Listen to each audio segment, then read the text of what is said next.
right, so we are live now. We'll begin. Good. Yeah.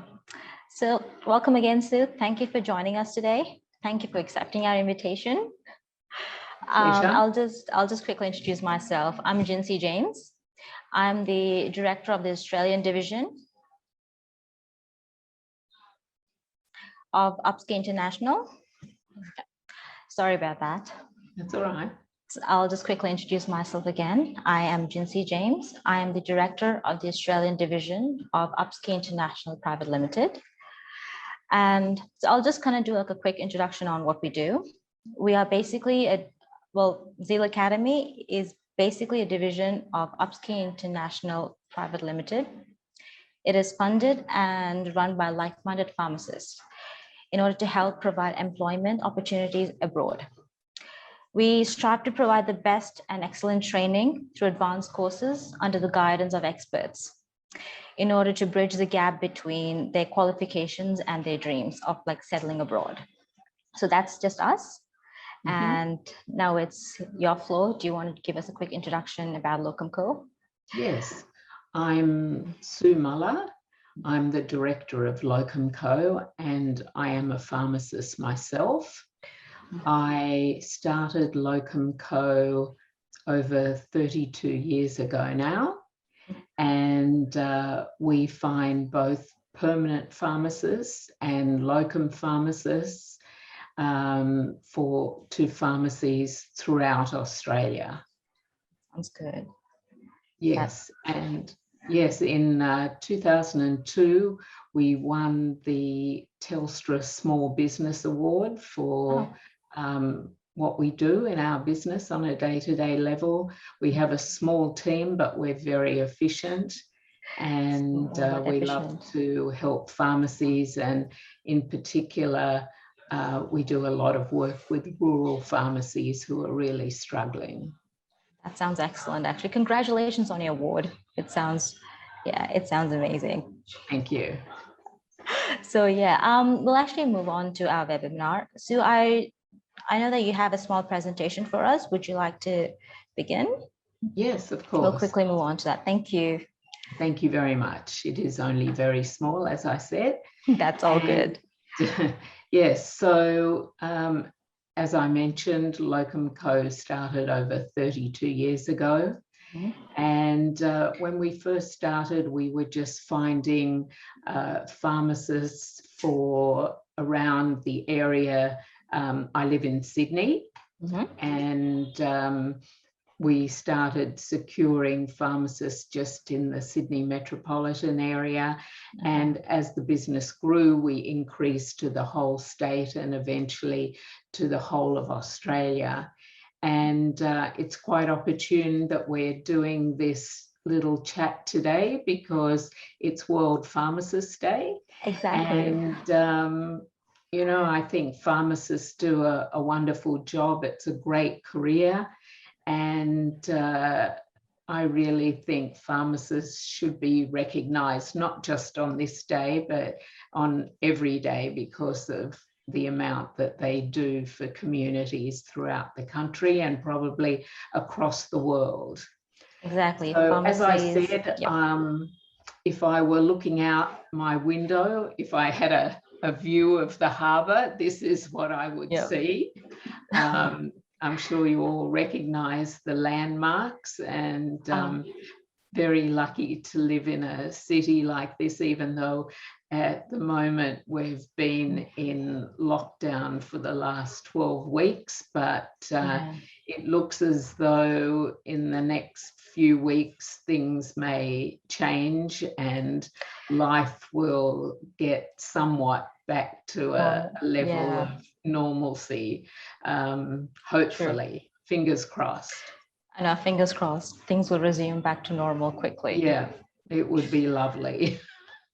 I went for a walk this afternoon and the park near my place was absolutely packed with people because we're now allowed to go to have a picnic with 5 people in your group. So I think people were extending this somewhat, and Yep. yeah, we saw quite a few more people than 5 in every group, but they looked as Yeah. though they were really enjoying themselves. Yeah, we got to enjoy the little bit of restrictions easing, so makes sense. Yes. It makes sense. So we'll be talking more about this later, the different practices of pharmacy that one can explore in Australia, different avenues, and we'll elaborate on this later. But one of my main areas of interest is providing locum pharmacists to pharmacies throughout Australia. Many pharmacies end up, especially during COVID, having emergencies with somebody being a close contact, and you know, they might be in a very remote area, but they have to keep the doors open because after having the pharmacy deep cleaned, or else that community would be without their medication. So we get many calls to help these pharmacies during these times, both in rural areas as well as in the cities. It happens quite often that I'm sitting down trying to have my breakfast at 7 o'clock in the morning, the phone rings, and I have to leave it all behind to fill the urgent job. But that's it. At least when I started 32 years ago, I was the only one working, so I sort of lived with my phone, you know, glued to my hand. At least now we, with our staff, we share the responsibility, so I occasionally get some time off from it. That's good. But one particular pharmacist who had never had any experience with rural pharmacy wanted to try and do a locum stint in a very remote area. And he was so impressed with his experience that he posted this video, and I hope I can play it to you. Let's see. Yep.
Yep, so that's a little taste of rural Australia, and I'd certainly recommend that your students who will be looking for intern positions certainly consider rural Australia, because there's a huge need for pharmacists out there, and Definitely. there are many opportunities.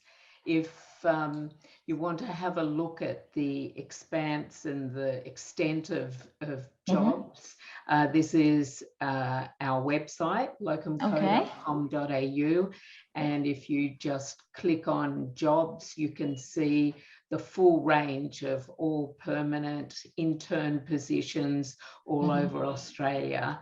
And also you can like our Facebook page, and we post a lot of our locum positions and permanent positions on there as well. Okay. So I believe that we have some questions which you would like answered.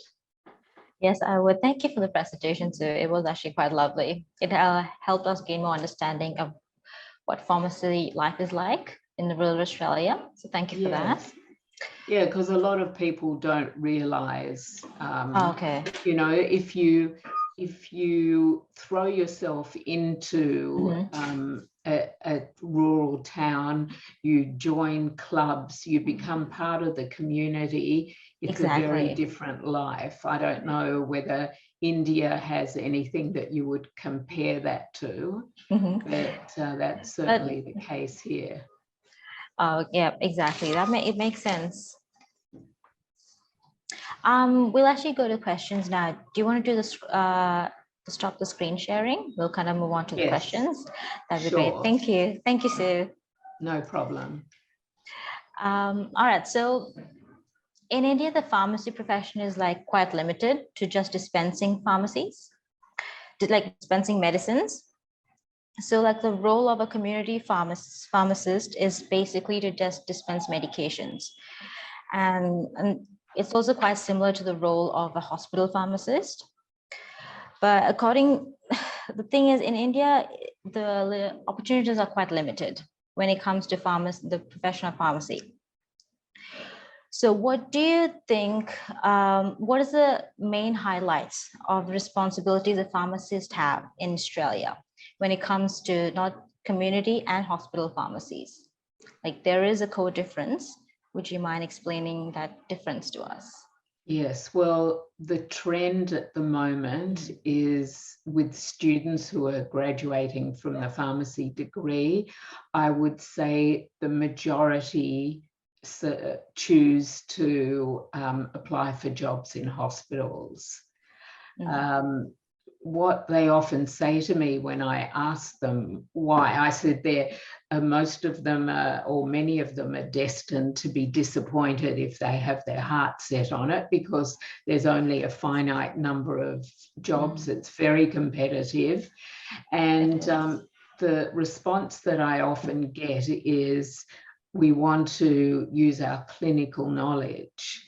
But the way pharmacy is developing these days, they can use just as much of their clinical knowledge on a day-to-day basis in a community pharmacy. And, you know, it's certainly up to the individual as to what they do with that knowledge and how they use it in a community setting. Sure. So there are pharmacists now who are also, they take courses for, do you know what HMRs are? Yeah. Yes.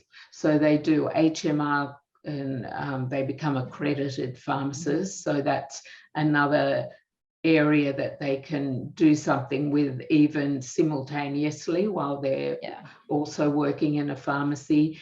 They have responsibilities of doing meds checks on patients. The government pays them for that. They do diabetes checks. They can specialize in asthma And it's really up to the individual as to the extent that you can go. There are clinics for sleep apnea, so you can become a specialist for that. It's really, it's endless, the opportunities, and it's just up to the individual to explore what area of expertise they would like to specialize in. Okay, yeah. Which one do you think is more flexible when it comes to opportunities? Hospital pharmacy or community pharmacy? Hospital pharmacy tends to be Monday to Friday, 9 to 5, which a lot of people like. The way pharmacy's going, many extended hours, weekends, you know, it's very difficult to just find a pharmacy that you only work Monday to Friday and spend the weekend, you know, playing. So I guess from that point of view, it's more demanding, and dealing with the general public is also demanding, especially lately with COVID. There have been all sorts of cases of abuse of pharmacists and, you know, really difficult situations. So, that's true. You know, some areas of hospital, I guess, would also have their own stresses, but generally I would say it would be less stressful than community has been lately. Oh, okay. Thank you for that too. So as an Australian pharmacist recruiter, what do you think are the expectations of a pharmacy manager about the candidates they are receiving? What are the things they expect from a candidate? Are we talking about a candidate who's applying for an intern position? We'll do a both. Full-time pharmacist or anybody? We'll go with internship first, and then we'll move on to like a full-time job. Okay, well, it would be very good communication skills. That's always, whenever anybody lists a job, it's basically a gimme that they need those good communication skills. Absolutely. They also want somebody who enjoys engaging with customers, not just a person who's happy to sit in the dispensary and just dispense medication, but happy to come out and sit down with the patient, engage with them, just find out what other medication they're on, just have a general conversation and really be interested in that person. So obviously, knowledge of all the rules and the practices and procedures is also important, and an element of flexibility. Sometimes the role changes. You might be doing one thing one day, and then, you know, somebody on the staff may be away, and so the owner would want you as an intern. Okay, today you're going to be a pharmacy assistant, and also someone who's going to pitch in and be part of the team and get along with everybody and just do what needs to be done, really. True. That sounds about like main key components of a pharmacist. So yeah, that's about right. Yeah, I'm sure it's no different in India. No, it's not. Those are like the key components of basically any profession: good communication, customer service, basically to have a passion for the job itself. Absolutely. So, to walk in, you know, every day and leave any other issues you may have, and walk in with a smile on your face, and you're happy to be there. And people can sense this, and that's what makes them come back. I mean, last night, the Pharmaceutical Society of Australia gave awards for their top intern for 2021 and the top pharmacist for 2021. And when you listen to their acceptance speech, that young intern you could already see with her that she was so proactive. Even as a student, she was in the head of the student body, the president. And so now as an intern, she's taken on other responsibilities. She's even developed an intern program that all interns can use as a reference, and it will benefit all of them. So, that's excellent. You know, yeah, it really is. It's very commendable. She's very passionate. Yeah, she's very passionate about. Absolutely, that's like co-passion right there. Yeah. So yeah. So what are the things they look for when it comes to a full-time pharmacist, not just an intern, but as a proper pharmacist? Are they like the same things, or is it like I'd anything say more different? or less the same things, and perhaps someone who, well, the intern could do this as well, but they're probably still a bit green and learning things along the way. But a pharmacist can see ways in which the business could improve and could discuss that with the pharmacy owner. And, you know, sometimes people have been owners and in the same role for many years, and yet a new pair of eyes will see things and ways of doing things better. So, you know, speak up with what you see and what, you know, what could be improved and done in the business. That is true. A fresh perspective is always good. It always helps us understand, help us improve things anyways. So absolutely. Fresh perspective True is of always many good. things. Yeah, exactly. It's not just in the pharmacy, but especially worldwide. A fresh perspective is always a good thing. Yeah, definitely. So what about the job satisfaction when it comes to pharmacists? Again, I'm going to go with hospital pharmacy and community pharmacy. Yeah. So everybody can get an idea of what's happening exactly. I'd say the job satisfaction with hospital pharmacy is fairly high. Okay. With community pharmacy, I would say it's been getting a bit of a bad rap lately. Due to COVID. A lot of pharmacists are leaving the profession, and certainly COVID hasn't helped that. And the level of the wages also hasn't helped that.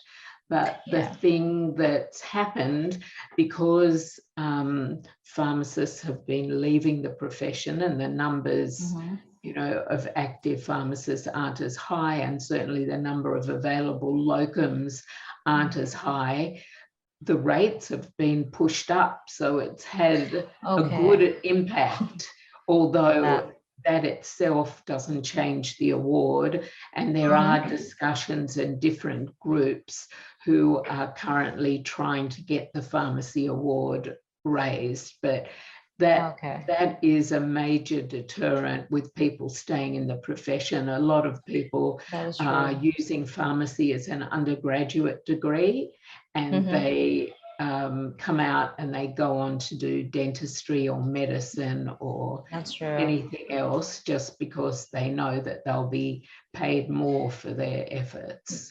That is true. So do you think pharmacy is a declining employment area, or is there chance for growth in the coming years?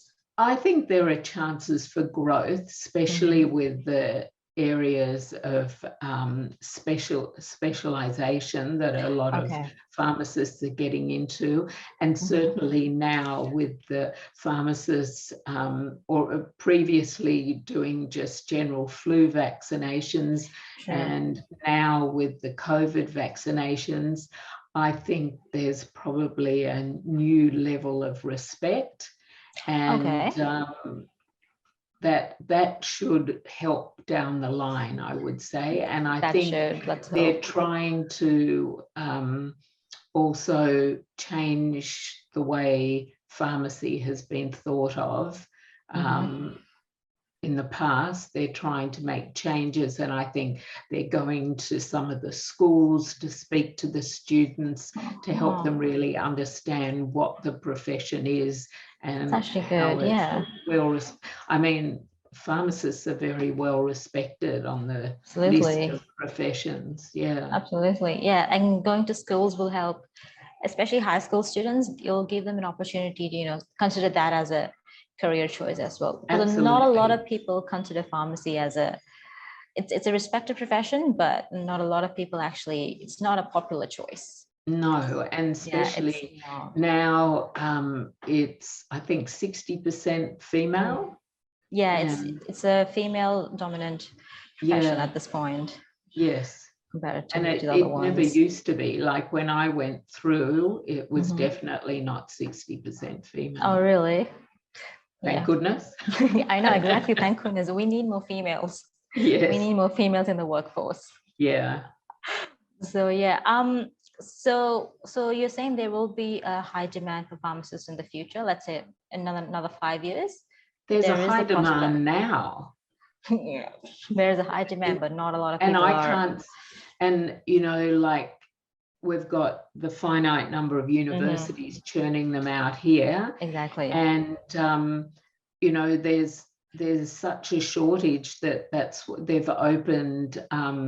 They've put pharmacy back on the skill migration list so that we can get pharmacists from other countries, and their visas should go through quicker than ever before. They've It's been being fast-tracked Okay. just because, we Well, the really shortage. need, we're not bringing them out here, so we have to Exactly. get them from other countries. That is true. Yeah, because Australia is not producing enough.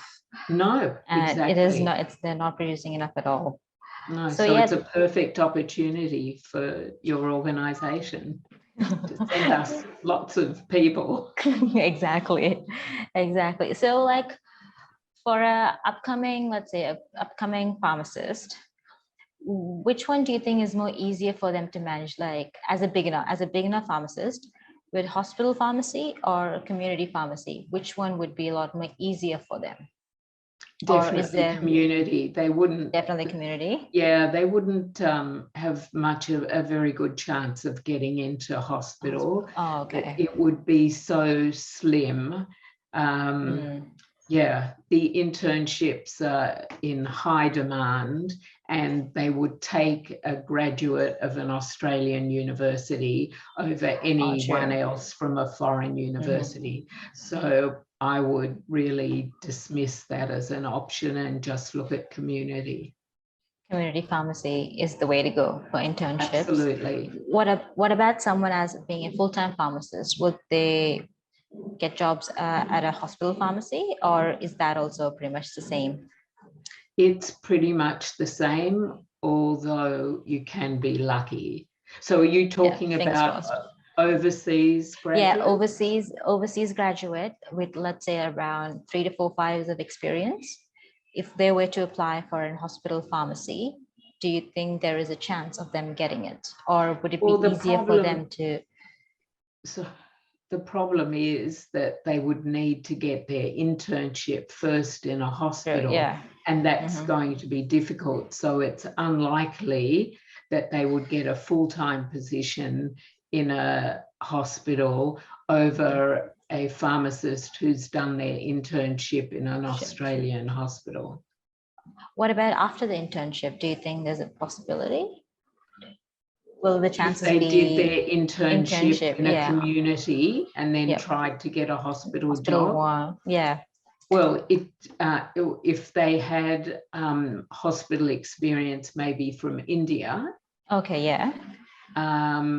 There would be a better chance, but still it would be difficult. It'll be difficult. Do they prefer like Australian graduates? Is that what they do? But community pharmacies are a lot more flexible when it comes to it. Yes. Okay. There are even some community pharmacies that specify that they only want graduates of an Australian university. Oh, yeah. But, yeah, there's a mixture in community. Yeah, it can be quite hard. So that makes sense. And so when it comes to like wages, obviously, hospital pharmacy has a better wage compared to community pharmacy. Do you think there's any chances of that changing, or is it always pretty much going to be the same? Well, it used to be the other way around. Like when I graduated, hospital pharmacy paid terribly, and community was much higher. And it's just done full circle. So unfortunately, I don't have a crystal ball to see what will happen in the future, but anything's possible. That is true. We all wish we could predict the future. Yeah. But when it comes to rural, like especially rural pharmacies, they provide like the accommodation and all that sort of expenses, right? Or is that? Okay. So there are some intern positions where accommodation can be offered, but also sometimes it's only offered short term until the candidate can find something themselves. All right, so it's not a permanent sort of thing. It's a temporary sort of. It can be, but not always. It really depends on whether the pharmacy owns a property that they could give the intern for the duration. There are a number of extenuating factors, but it's only the accommodation is only guaranteed for some full-time jobs for registered pharmacists. I always tell the pharmacy owners that there's a better chance of them filling a role if accommodation is provided as well. Yeah, I know, because a lot of people, I think one of the main hindrance that comes to people choosing rural pharmacy, especially rural pharmacy, is I think it's basically how rural it is. Like it's quite isolated. I've heard a lot of complaints about that. It can be quite isolating, even though it takes a while for them to become part of the community. But as you can see from that fellow on the video, it's what you put into the community as to how you can suddenly feel as though you belong. Yeah, so you got to provide something into the community to get back. Exactly. That is true. That is true. That actually sounds about right. And also, what do you think is like, so the living expenses of a rural pharmacy will definitely be higher compared to the hospital pharmacy, right? Sorry, say that again. Like the living expenses of a rural pharmacist will be relatively high compared to a hospital pharmacist. So wouldn't a hospital pharmacist in a rural area? No, just in an urban area. So you're comparing a community pharmacist's living expense in rural pretty much, hospital pharmacy in metro? In a rural, actually, in a rural place, it'll be different, right? So how can they tackle the living expenses, especially when there's a wage difference? Okay, I see what you mean. Well, it's a good question. I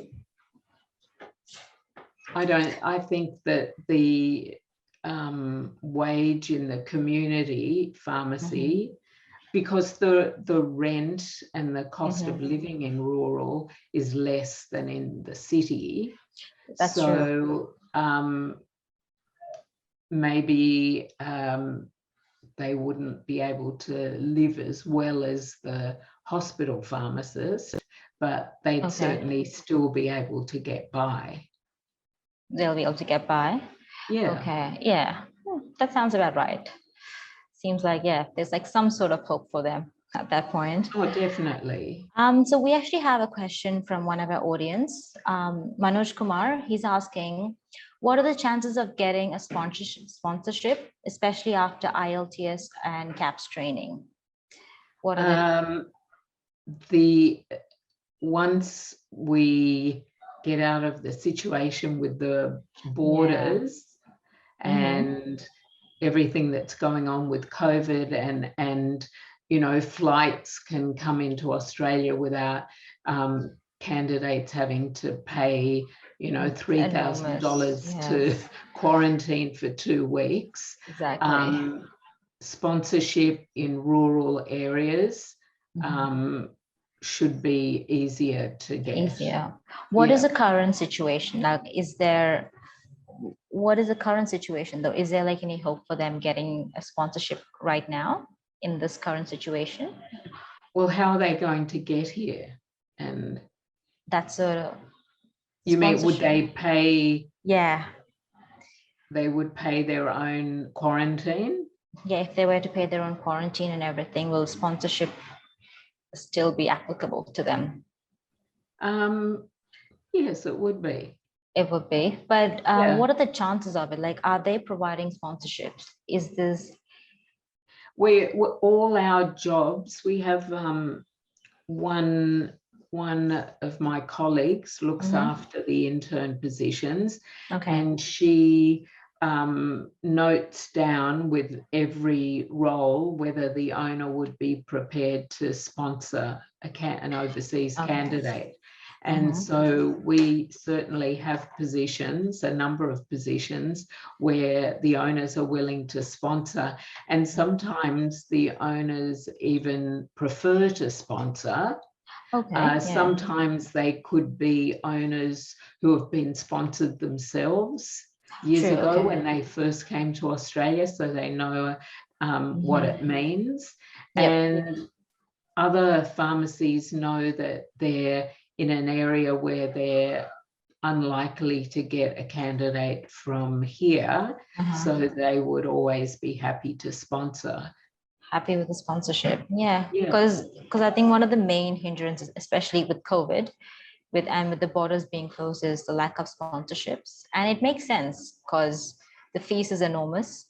Quarantine, flight tickets and all of that is a huge expense for a person to take on. So that makes sense. But hopefully by the beginning of next year. Yeah, hopefully that's our hope. Hopefully by next year, once the borders open, and we'll have more of an influx of pharmacists coming in.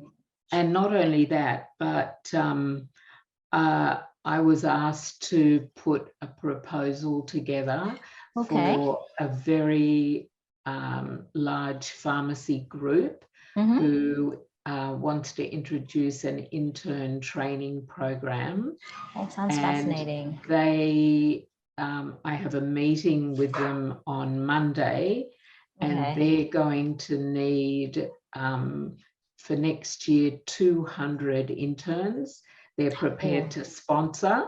They have pharmacies all over the country, both rural and metro. So 200 they want next year and 300 the year after. That actually sounds very promising. It sounds very hopeful and promising. Yeah, like absolutely. Absolutely, because we are in dire need of pharmacists in Australia. Yeah. It's a profession that's been declining slowly, and it's not a profession that's meant to do that. No. So thank you, Sue. Actually, thank you for helping us answer our questions and giving us some clarity. Thank you. Actually, it actually helped us gain more understanding on how actually things work in Australia, on how the differences between the rural and urban pharmacies, like the different job opportunities, and promises that things will get better soon. Yes, absolutely. All right. Thank you, Sue. Thank you so much for joining us today. Thank you for accepting Thanks for inviting the invitation. That's okay. It's our pleasure. Thank you. Hope you have a good day. Thanks. You too. Bye. Bye.